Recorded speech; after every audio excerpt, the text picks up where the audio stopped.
سکندر اعظم نے 32 سال کی عمر میں آدھی دنیا فتح کر لی تھی. تو لوگ پتہ کیا کہتے تھے؟ یہ وہ بندہ ہے جس کو تاریخ نے گریٹ کا لقب دیا ہے. لکی نہیں کہتے، ہم کہتے بڑا لکی ہے بھائی. لوگ کہتے تھے یہ مقناطیسی آدمی ہے، کبھی ناکام ہوا ہی نہیں. سکندر اعظم کبھی ناکام نہیں. جس علاقے اور عمر کتنی بھی، اتنی کم عمری میں اتنی دلیری، آدھی دنیا فتح کر لی. ملتان سے گزر رہا تھا تو اسے ایک تیر لگا. کچھ لوگ کہتے ہیں یہاں جیلم کے پاس لگا تھا. ایک تیر لگا اسے. اس نے کہا بندہ تلاش کرو، کسی کی اتنی جرت کہ سکندر اعظم کو تیر مارا ہے، تلاش کرو. جب ڈھونڈنے لگے تو بندہ نہ ملا. تو سکندر نے حکم دیا کہ جس کی آنکھ چمکتی ہے اسے قتل کر. مرد بھی مارے، بچے بھی مارے، بوڑھے بھی مارے. لا کے لوگ کہنے لگے انسان کوئی نہیں بچا. کہنے لگا میں نے تمہیں کہا تھا جس کی آنکھ چمکتی ہے قتل کرو. بلیاں بھی قتل کرو. ہو سکتا ہے کسی بلی نے منہ میں رکھ کے پھینکا ہو. کتے بھی مار دو، کبوتر بھی مار دو. ہر چمکتی والی آنکھ اس نے بند کر دی. یونان کے قریب ایک بستی کا رہنے والا سکندر عراق کے شہر بابل میں تھا. ملیریا بخار ہوا. کیا کہتے ہیں ہم، چند ٹکیوں کی مار ہے، دوائی کھا لو ٹھیک ہو جائے گا. ملیریا بخار ہوا. 32 سال. کچھ لوگوں نے کہا نہیں 2 مہینے کم، 33 سال عمر ہو چکی تھی. تو سکندر اعظم زمین پہ بیٹھا ہے، ایڑیاں رگڑ رہا ہے. موت کا جھٹکا لگا، موت کا. ہوئے نامور بے نشاں کیسے کیسے، زمین کھا گئی نوجوان کیسے کیسے. جگہ جی لگانے کی دنیا نہیں ہے، یہ عبرت کی جا ہے، کوئی تماشا نہیں ہے. ایڑیاں رگڑ رہا ہے. 2 ہفتے کا سفر رہ گیا تھا. گھر پہنچنے کا تو سکندر ایک صوبے کا، ایک ملک کا، ایک چھوٹے سے علاقے کا سربراہ نہیں. سکندر آدھی دنیا فتح کرنے والا. پلیٹ میں رکھ کے کسی نے حکومت نہیں دی، خود محنت کر کے فتح کی. لیکن سکندر ایڑیاں رگڑتا ہے، زور زور سے زمین پہ مارتا ہے اور کہتا ہے کوئی ہے جو مجھ سے میری ساری سلطنت لے لے اور مجھے صرف 2 ہفتے کی زندگی دے دے. میں پردیس میں نہیں مرنا چاہتا، گھر مرنا چاہتا. کوئی مجھے 2 ہفتے کی زندگی، 2 ہفتے، کوئی 2 ہفتے. مٹی دیں تو مٹی رہنا ایمی کا دی بلے بلے. اج مٹی دے اتے بندے آتے، کل مٹی دے تھلے. کا کوئی مجھے مہلت لے دے. لیکن رب کا قانون ہے جب وقت آ جاتا ہے پھر مہلت. میرے بھائی اپنی زندگی نہ عاجزی میں، جھوک کے، سادگی میں، کونے میں. دنیا کی پروٹوکول ختم ہو گئے.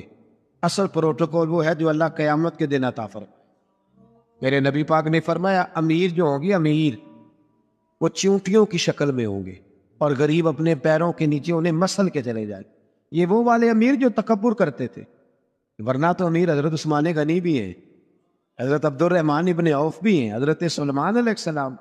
جو امیر تکبر کرے، اکڑ جائے، اگر امیر ہو عاجزی اختیار کرے تو پھر تو اللہ اسے جنت بھی عطا فرماتا ہے. تو میرے بھائی اپنے آپ کو سمیٹیں. ہم جانے کے لیے جن کی عمریں میری طرح 40 سال کی طرف سفر کر رہی ہیں نا، وہ آدھی زندگی جی چکے ہیں، باقی آدھی پتہ نہیں ہے. لوگ اتنا لمبا یاد نہیں رکھتے. حضرت مولا علی قبرستان گئے تو قبر والوں سے کہنے لگے قبر والوں تمہارا کیا حال ہے؟ تو ایک مردہ قبر کے اندر سے بول کے کہنے لگا علی کفن پھٹ گیا ہے، ہڈیاں چور چور ہے، مال تو پتہ نہیں کہاں رہ گیا پر حساب دینا پڑ رہا ہے. آپ بتائیے پیچھے ہمارے گھر والوں کا کیا حال ہے؟ تو حضرت علی فرمانے لگے جہاں تم بیٹھتے تھے وہاں کوئی اور بیٹھنے لگ گیا. تمہاری بیویوں نے نئے نکاح کر لیے، تمہارے دوستوں نے نئے دوست بنا لیے.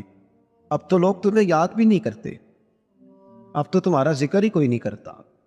اب تو ختم ہو گیا تمہارا تذکرہ بھی. کوئی تذکرہ اسی کا رہے گا جس نے رب کو یاد کیا اور پھر رب نے اس کا چرچا کیا، اس کا تذکرہ رہے. اپنے آپ کو ایک موقع پر بھی کبھی متکبر نہ ہونے. عاجزی حسن ہے زندگی کا. خزانہ آئے تو قارون نہ بنے، محل بنائے تو شداد نہ بنے. اگر اللہ تعالیٰ دولت دے تو کبھی بھی اپنے آپ کو نمرود اور فرعون نہ بننے دے. اقتدار ملے تو کبھی بھی اپنے آپ کو ہلاکو خواہ اور چنگیز خواہ نہ بناؤ.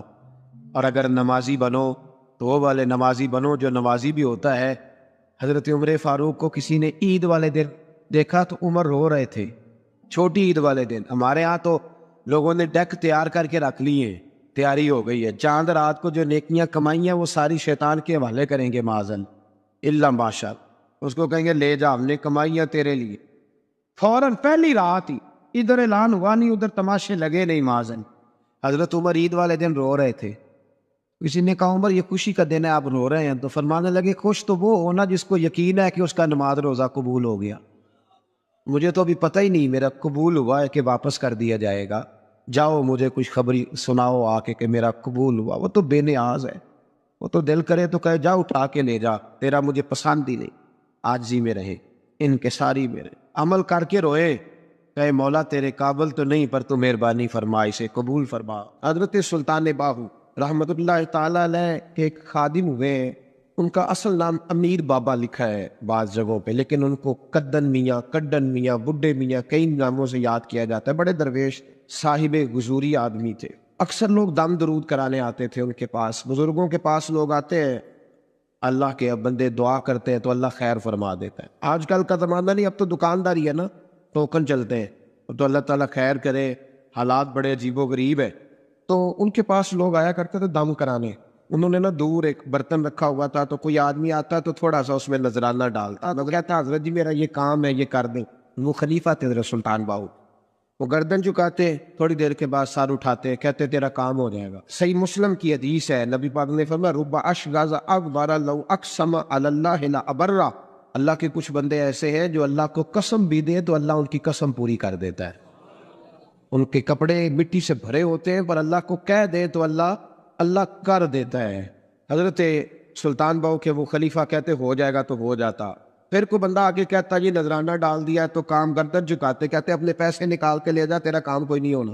ایک دفعہ کچھ سید زادیاں آ گئیں، انہوں نے آ کے نا اس زمانے میں 100 روپیہ سمجھ لے کہ آج کل لاکھ روپیہ بابا جی کے نذرانے والے گلے میں ڈالا اور آ کے کہا کہ بابا ہمارے نا ایک بچے کو سزائے موت ہو گئی اور حلفاً بتاتے ہیں کہ ناجائز پھانسی کا حکم ہوا ہے، تو تیری رب رسول کی بارگاہ تک رسائی ہے، مہربانی کا، سیدوں کا بچہ ہے، مہربانی کا۔ بابا جی نے گردن جھکائی اور کہا اپنا 100 روپیہ نکال کے لے جاؤ، مشکل ہے بچہ بچے تو میں کچھ نہیں کر سکتا۔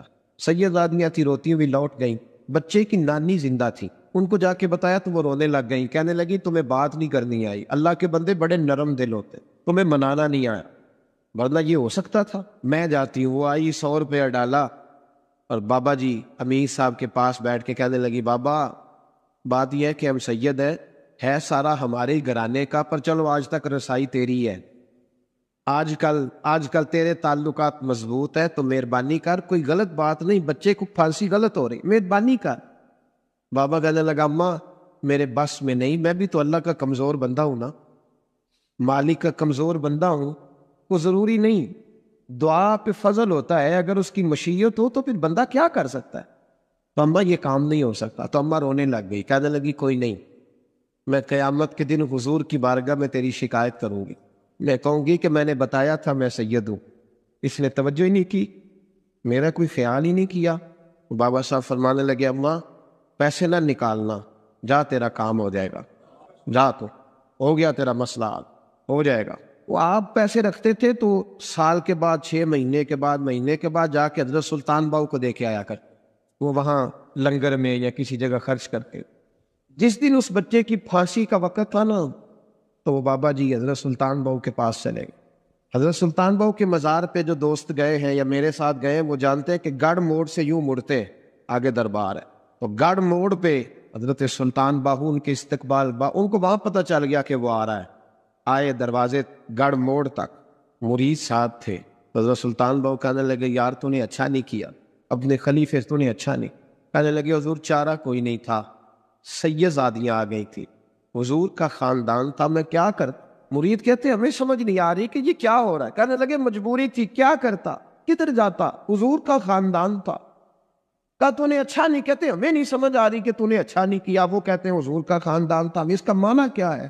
کہتے تھوڑی دیر گزری، بچہ وہاں سے رہا ہو گیا، حضرت سلطان باہو کے خلیفہ کا انتقال ہو گیا، وہ وصال کر گئے، وصال ہو گیا، آپ نے جنازہ پڑھایا، دفن کیا، تو غلام کہنے لگے حضور یہ ماجرا کیا ہے؟ آپ فرمانے لگے اس نے اللہ کے حضور دعا کی تھی کہ مولا جناب اسرائیل نے اس دن کسی نہ کسی کی روح لینے جانا ہے نا، تو میری لے جائے۔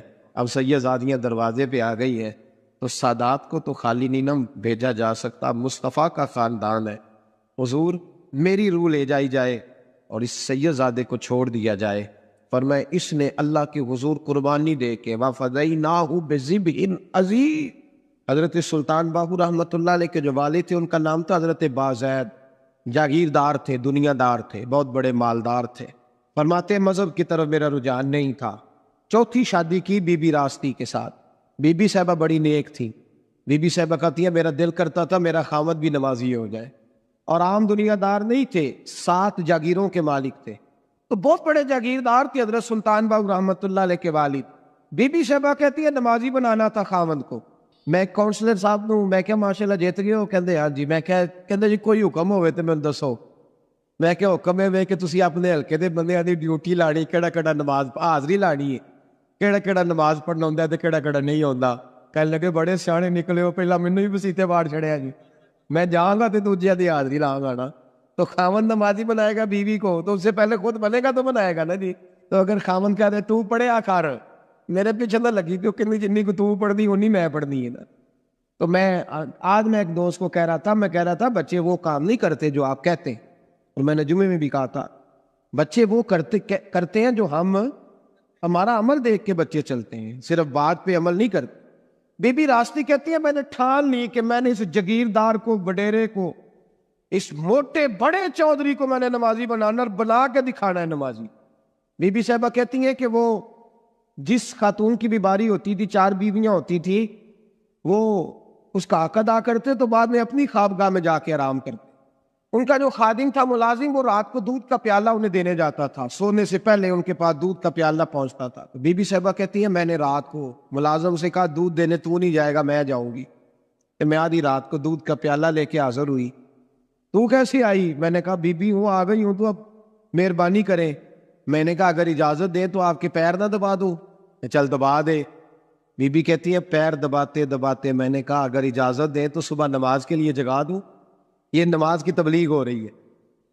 تو بابا جی پتہ کیا کہتے ہیں حضرت بازید؟ کہنے لگے تو مجھے جانتی نہیں، خبردار مجھے تبلیغ کرنے کی کوشش کی، اس گھر میں رہنا ہے تو سانس اونچا نہ لینا، پتہ ہے تو کس کے ساتھ بھی آئی، خبردار۔ کہتی میں چپ کر کے آ گئی۔ اگلے دن پھر دودھ لے کے پہنچ گئی تو انہوں نے آنکھ کھول کے دیکھا میری طرف، پھر آ گئی ہے۔ میں نے کہا میرے خاوند ہے، میرے سر کے تاج ہے، پیر دبا دوں؟ دبا دو۔ کہتے ہیں میں نے 10 منٹ پیر دبائے تو میں نے کہا اگر جان کی امان پاؤں تو فجر میں جگا دوں۔ میں نے جلال فرمایا، کہنے لگے تجھے کہا تھا نا کہ مجھے کسی کا مشورہ قبول نہیں، تو کون ہوتی ہے مجھے بات کرنے والی، چل دوڑ جا۔ بی بی صاحبہ کہتی ہے میں 10 دن جاتی رہی۔ کتنے دن؟ انہوں نے سختی بھی کی، برا بلا بھی کہا، اور کئی دن یہ بھی کہا کہ کل آئی تو پھر یاد رکھنا۔ کہتی ہے 10ویں دن میں گئی تو حضرت بازید کہتے ہیں میرے دل میں خیال آیا یہ جان چھوڑنے والی نہیں، یہ باز نہیں آئے گی، اور چلو ہے بھی تو میری بیوی، غلط بات بھی کوئی نہیں کر رہی، کہہ بھی نماز کر رہی ہے۔ کہنے لگے اگر میں سویرے اٹھ جاؤں تو پھر دوبارہ تو نہیں آئے گی، تو دوبارہ تو نہیں آئے گی۔ یہ دیکھیں میاں بیوی کا آپس میں رشتہ، سویرے اگر میں اٹھ جاؤں نماز کے لیے تیرے کہنے پہ تو میری جان چھوڑ دے گی تو؟ بی بی صاحبہ کہنے لگی میں دوبارہ نہیں آؤں گی، آپ مہربانی کریں سویرے اٹھ جائیں۔ کہنے لگے چل تو میری بیوی ہے، ایک بار مان لیتا ہوں تیری بات، سویرے جگا دینا۔ بی بی راستی کہتی ہے میں پہلے سو کے اٹھا کرتی تھی، وہ رات میں سوئی نہیں، کہتی میں ساری رات رو کے گزار دی، ساری رات، اور بیدار رہ کے گزار دی۔ سویرے فجر کے وقت پانی گرم کیا، بغل میں مصلی لیا، خامد کو بیدار کیا، وضو کرایا، اور کہتی ہیں جب وہ اللہ اکبر کہہ کے سنتوں کی نیت باندھی تو میرے اس طرح آنسو گرے جیسے سیلاب آتا ہے اور دریا کا بند ٹوٹتا ہے، اور میں نے رو کے کہا مولا میرے اختیار میں یہیں تک تھا، میں مصلی پہ کھڑا کر سکتی ہوں، میں دل تو نہیں نہ بدل سکتی، وہ تیرے قبضے میں ہے، مقلب القلوب ہے، فضل کار اس کا دل بدل دے۔ فرماتی ہے میں روتی رہی، 2 رکعتیں پڑھ کے میری طرف دیکھا تو فرضوں کی نیت باندھ لی، اور 2 فرض پڑھ کے پھر میری طرف دیکھا، کہنے لگے خبردار سویرے جگانے آئی تو؟ میں نے کہا جی نہیں جگاتی۔ میری طرف دیکھ کے کہنے لگے تو نہیں جگائے گی آج کے بعد میں تجھے نماز کے لیے جگاوا کروں گا، میں تجھے جگاؤں گا۔ آپ فرمانے لگی وہ نمازی بن گئے، میں پہلے ہی نمازی تھی، جب ان 2 نمازیوں کا ملاپ ہوا تو اللہ نے سلطان باہو جیسا بیٹا